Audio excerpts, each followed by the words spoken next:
Assalamualaikum warahmatullahi wabarakatuh. Baiklah, di sini kami akan mempresentasikan hasil diskusi kelompok kami mengenai rencana usaha kami sebagai salah satu tugas mata kuliah kewirausahaan. Dan anggota kelompok kami terdiri dari Debbie Berliana dengan NPM 2011031047, lalu Vini Leonita dengan NPM 2011031029, kemudian Meli Oktaviana dengan NPM 2011031068, lalu Putri Sinta dengan NPM 2011031012, dan saya Rengga Melda dengan NPM 2011031018. Baiklah, pemaparan mengenai rencana usaha kami selanjutnya akan disampaikan oleh teman saya. Jadi kami memiliki rencana usaha di bidang kuliner yaitu dimsum kulit kol. Dimsum merupakan salah satu variasi makanan yang mirip sekali dengan siomay. Sudah banyak sekali para penjual dimsum dan banyak sekali peminatnya.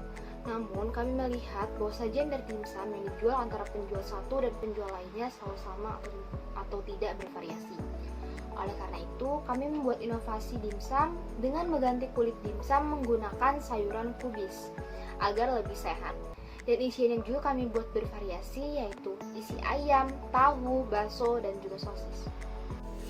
Alasan kami membuat inovasi tersebut karena kami ingin membuat variasi dan tentunya menarik perhatian para konsumen, sehingga para idola dimsum dapat merasakan variasi dari makanan tersebut dan tentunya tidak merasa bosan dengan sajian dimsum pada umumnya. Peminat dari dimsum sangat banyak, bahkan dari semua kalangan, sehingga target pemasaran kami adalah semua kalangan, baik anak-anak, remaja, maupun orang dewasa. Dengan demikian, kami sangat yakin bahwa usaha kami dapat menarik calon konsumen. Analisis peluang usaha atau SWOT. Yang pertama, strength atau kekuatan. Berkualitas tinggi dalam produk akan diterima dengan baik oleh masyarakat luas. Kami memiliki kualitas karena menggunakan bahan dasar daging yang kaya akan protein dan menggunakan kol sebagai kulitnya, serta pembuatannya yang higienis dengan cara dikukus serta menggunakan daging ayam dan udang pilihan yang segar. Yang kedua, weakness atau kelemahan. Produk mudah ditiru, harga bahan baku yang tidak stabil seiring perkembangan pasar, dan produk banyak persaingan. Selanjutnya, opportunity atau peluang. Produk ini sudah banyak di kalangan masyarakat, akan tetapi usaha dimsum ini tidak terlalu tersebar secara merata dan masih banyak yang belum mengenal dimsum. Zaman sekarang jarang ditemukan di kantin-kantin kampus, sehingga kami memiliki peluang untuk memproduksi dan cukup baik dalam pemasaran yang dapat menarik minat masyarakat luas untuk merasakan cita rasa dimsum. Selanjutnya, threat atau ancaman. Adanya saingan yang tidak sehat, harga bahan baku yang tidak stabil, dan adanya produk yang sama dengan kualitas harga yang jauh lebih murah. Jadi saya akan membahas tentang rencana promosi. Promosi yang akan kita gunakan kali ini adalah dengan media sosial seperti Facebook dan Instagram, dan sesekali akan diadakan diskon. Gunanya agar pelanggan tertarik dan akan mencoba untuk membeli usaha ini.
Saya Nela Oktaviana akan melanjutkan presentasi dari teman saya. Saya akan membahas mengenai alat, bahan, dan cara pembuatan dimsum kol ini. Yang pertama ada alat-alat. Jadi kita membutuhkan baskom, blender, centong, sendok, pisau, wajan, spatula, dan panci kukusan. Lalu yang kedua ada bahan-bahan. Yang pertama ada bahan dimsum.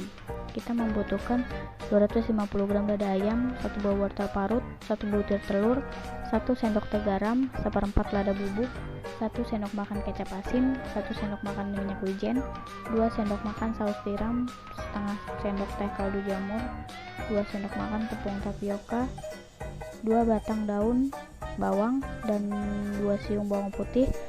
Terakhir ada 15 lembar kol. Lalu yang kedua ada bahan saus.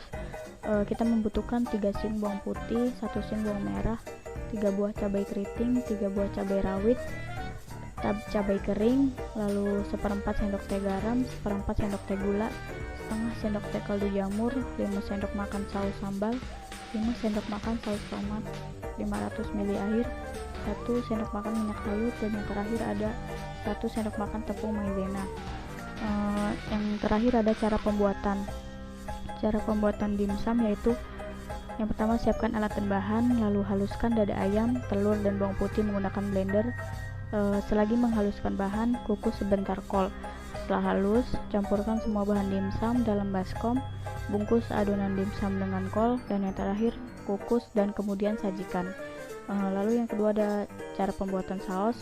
Yang pertama haluskan bawang putih, bawang merah, dan cabai keriting, cabai rawit dengan blender. Kemudian tumis bahan yang telah dihaluskan dengan minyak, lalu tambahkan bahan-bahan lainnya. Terakhir saring sambal yang sudah matang dan sajikan. Presentasi selanjutnya akan disampaikan oleh teman saya. Kemudian rencana biaya dari usaha kami. Yang pertama, harga pokok produksi. Perhitungannya dengan cara biaya bahan baku dibagi hasil produksi. Di sini biaya bahan baku kami sebesar 30.000, lalu jumlah dari hasil produksi dimsum kami sebanyak 15 biji. Maka 30.000 dibagi 15 sama dengan 2.000 per dimsum. Yang kedua ada harga jual. Perhitungannya dengan cara harga pokok produksi ditambah laba yang diinginkan. Di sini harga produksi yang telah kami hitung sebesar 2.000, lalu laba yang kami inginkan sebesar 1.000. Maka 2.000 ditambah 1.000 sama dengan 3.000. Jadi harga jual dimsum kami sebesar 3.000 per biji. Yang ketiga ada perhitungan laba. Perhitungannya dengan cara hasil produksi dikali harga jual dikurangi biaya bahan baku. Maka 15 dikali 3.000 dikurangi 30.000. Di sini kami mendapatkan keuntungan atau laba sebesar 15.000. Yang keempat ada persentase laba. Perhitungannya dengan cara laba dibagi modal dikali 100. Maka 15.000 dibagi 30.000 dikali 100, hasilnya 50%. Maka persentase dari laba bersih yang didapat dalam satu kali produksi yaitu 50%. Demikian yang dapat saya jelaskan, saya kembalikan kepada moderator. Baiklah, untuk selanjutnya rencana harga. Kami merencanakan harga akan disesuaikan dengan variasi yang telah konsumen tentukan. Kami menjamin bahwa harga tersebut akan murah meriah dan ramah untuk dikantong. Ini adalah tampilan gambar contoh produk kami yaitu dimsum kulit kol. Sekian materi yang dapat saya sampaikan. Untuk selanjutnya, saya kembalikan ke moderator. Demikianlah yang dapat kami sampaikan mengenai rencana usaha kami secara singkat. Jika ada kesalahan atau kekurangan kami mohon maaf. Kami akhiri. Wassalamualaikum warahmatullahi wabarakatuh.